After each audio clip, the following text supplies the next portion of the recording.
এ নিয়ে বিস্তারিত জানাতে ফেনী থেকে আমাদের সাথে যোগ দিচ্ছেন নজির আহমেদ রতন। রতন, আমরা প্রতিবেদনে যেমনটি দেখছিলাম যে প্রতিনিয়তই হামের প্রকোপ বাড়ছে, তো উপজেলাগুলোর কি অবস্থা ফেনীতে এবং মৃত্যুর বাড়ার কারণ নিয়ে বিশেষজ্ঞরা কি বলছেন আসলে?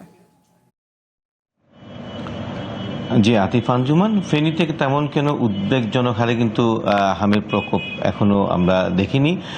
তবে বাড়তি সতর্কতা হিসেবে ফেনী 250 শয্যা জেনারেল হাসপাতালে একটি আইসোলেশন কর্নার খোলা হয়েছে এবং সেখানে আজকে পর্যন্ত ভর্তি রয়েছে সন্দেহজনকভাবে সেটা 22 জন শিশুর ভর্তি রয়েছেন এবং এই পর্যন্ত ফেনী সদর সহ বিভিন্ন উপজেলা স্বাস্থ্যকেন্দ্রগুলোতে 188 জন শিশুকে চিকিৎসা সেবা দেওয়া হয়েছে এবং যে গত মাসের 20 তারিখ থেকে যে সরকারিভাবে যে হামের টিকা দেওয়ার কার্যক্রম শুরু হয়েছে, ফেনীতেও সেভাবে কার্যক্রম শুরু হয়েছে জোরালোভাবে। তবে সিভিল সার্জন কার্যালয় থেকে আমরা যেটা জেনেছি যে এখানে 1,91,512 জনকে তারা টার্গেট করে টিকাদান কর্মসূচিতে নেমেছেন। তারা জানিয়েছেন যে এখানকার রেল স্টেশন এবং যে পথশিশু সহ এবং বেদেপল্লীতে তারা টিকাদান কর্মসূচি অব্যাহত রেখেছেন। তারা বলছেন যে বাকি সময়গুলোতে তাদের টার্গেট অনুযায়ী শিশুদেরকে হামির টিকা দেবেন। আমি এখন রয়েছি জেলা সিভিল সার্জন কার্যালয়ে। Civil surgeon doctor Mohammad Rubaid বিন করিমের সাথে আমরা এই ব্যাপারে বিস্তারিত জানার একটু চেষ্টা করব।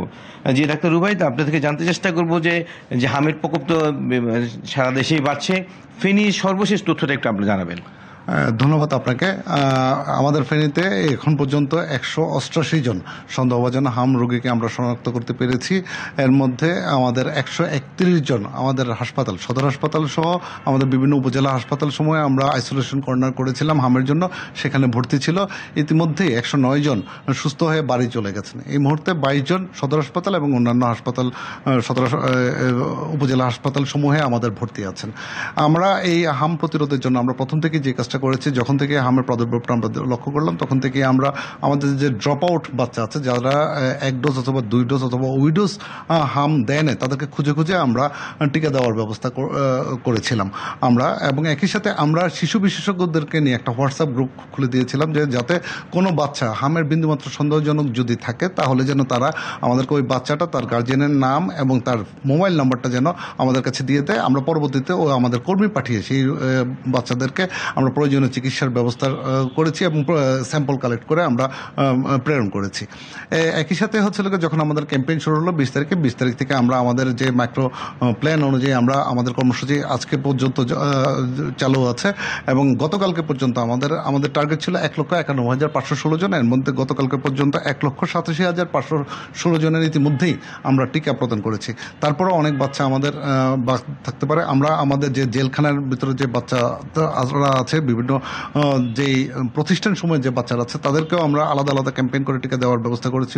বেদেপল্লী আশ্রয়ণ প্রকল্প এবং রেল স্টেশন যেটা আছে, সেখানেও যে পথশিশুরা থাকে তাদেরকেও আমরা খুঁজে খুঁজে দেওয়ার চেষ্টা করেছি। তারপরে যদি বাদ থাকে, এই জন্য আমরা আগামীকাল থেকে একদম আমাদের সাবব্লক অনুযায়ী আমরা একটা সার্চিং চালাবো।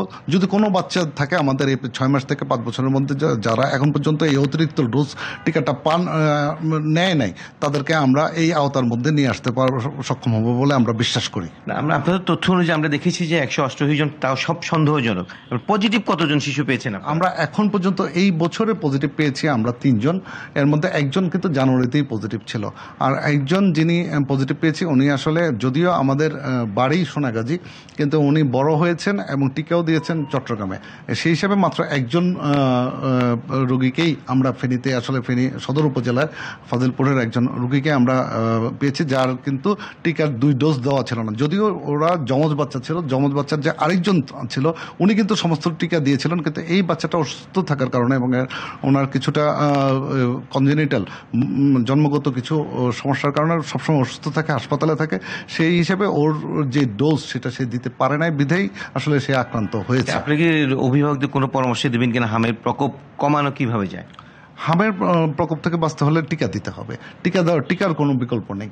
সুতরাং আপনার বাচ্চা যদি এখন পর্যন্ত 6 মাস থেকে 5 বছরের কোনো বাচ্চা যদি থাকে যে এখন পর্যন্ত টিকা দেয় নাই, তাহলে অবশ্যই যেন টিকাটা আমাদের নিকটস্থ স্বাস্থ্যকর্মীর সাথে যোগাযোগ করে টিকাটা দিয়ে দেন। আমাদের স্বাস্থ্যকর্মীরা আপনাদেরকে খুঁজছে, যদি আপনারা একটু যোগাযোগ করেন আমরা আপনাদেরকে এই টিকাটা দিয়ে আমাদের বাচ্চাদেরকে আমরা সুরক্ষা দিতে জি, ধন্যবাদ আপনাকে। আমরা এতক্ষণ কথা বলেছিলাম জেলা সিভিল সার্জন ডাক্তার রুবাইদ বিন করিমের সাথে। তিনি যে পরামর্শ দিয়েছেন অভিভাবকদেরকে যে হামের প্রকোপ কমার জন্য টিকার কোনো বিকল্প নেই, এবং তারা বলছেন যে শিশু প্রয়োজনে তারা বাড়ি বাড়ি যাচ্ছেন, প্রতিটি বাড়ি বাড়ি যদি তাদের কোনো স্বাস্থ্যকর্মীকে না পান তাহলে অবশ্যই জেলা স্বাস্থ্যকেন্দ্রগুলোতে অভিভাবকদের গিয়ে তাদের শিশুকে টিকা নিশ্চিত করার জন্য অনুরোধ জানিয়েছেন। তো এই ছিল আমার কাছ থেকে ফেনীর হামের যে প্রকোপ বেড়েছে এবং চিকিৎসা সেবা নিয়ে সবশেষ তথ্য।